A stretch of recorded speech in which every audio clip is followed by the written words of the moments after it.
สบายดีน้องชาว PCP เนาะถือว่ามื้อนี้ซ่องมาแจกเขาเนาะถือว่ามีปืนอัดลมมานำเสนอ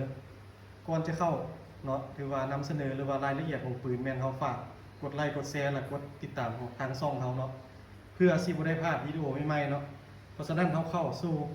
เลยเนาะเกี่ยวกับรายละเอียดของปืนพวกนี้เนาะตัวนี้แม่นปืนเทคนิคอลนะตัวนี้เป็นงานของงานเวียดนามเนาะถือว่างานไซงอนเวียดนามเนาะเทคนิคอลตัวนี้ถือว่าเทคนิคอลตัวนี้เนาะเขาจะประกอบเป็นเหล็กเนาะเหล็กตัวนี้จะเป็นเหล็ก8 แหวนเนาะถือว่าเหล็กมันมานำโรงงานมัน8 แหวนเนาะถือว่าการตั้งลมของเหล็กนี่จะตั้งได้แต่10หรือว่า1,000 psi เนาะส่วนถังตัวนี้จะเป็นถังอลูก้นมนเนาะ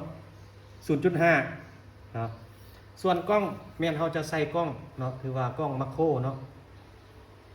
3/22x22เนาะกำลังซูมของมันเนาะถือว่าส่วนเราตัวนี้เขาใส่เราโพลีกอนเนาะถือว่ายาว40 เซนแล้วก็10 เกี่ยว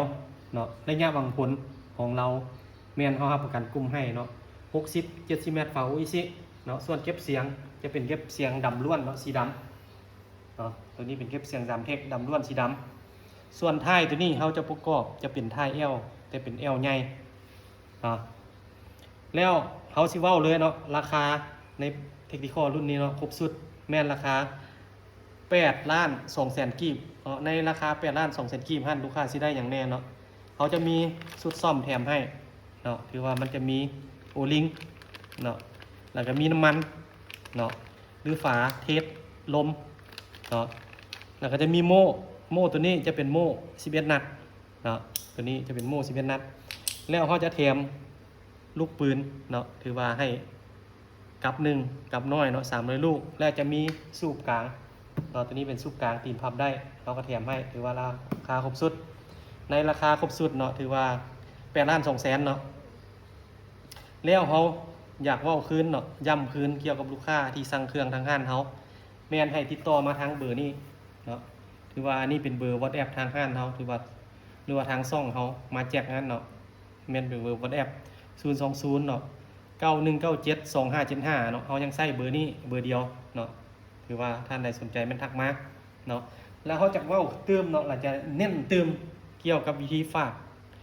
หรือว่าวิธีขนส่งของห้านเขา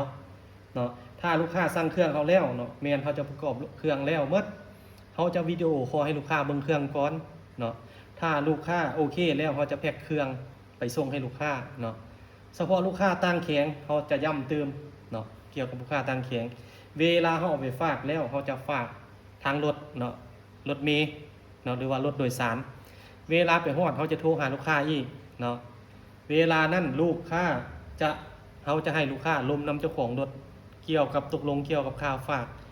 เวลาตกลงกันได้แล้วทางห้างเขาจะเอาเบอร์โทรเจ้าของรถแล้วก็ถ่ายป้ายรถให้ลูกค้าเวลานั้นลูกค้าต้องได้โอนเงินให้เขาเนาะถือว่าตั้งแข็งเขาย้ำว่าบ่มีเก็บปลายทางส่วนลูกค้านครหลวงเนาะถือว่าลูกค้าสามารถนัดทับเครื่องได้เนาะคันลูกค้าอยู่ไกลแม่นนัดทับเครื่องได้แม่นเฮาให้กวดเครื่องก่อนจ่ายเงินถ้ากรณีขอบเขตใกล้เคียงแม่นเฮาเอาไปส่งฮอดเฮือนเนาะหรือว่าส่งถึงที่เนาะถือว่าบ่มีเสียค่าขนส่งเนาะแล้วก็กวดเครื่องแล้วจ่ายเงินเนาะและสุดท้ายนี้เขาก็ขอขอบใจทั้งลูกค้าเก่าและลูกค้าใหม่เนาะฝากขอบใจ FC ที่ตามช่องของพวกเขาขอขอบใจ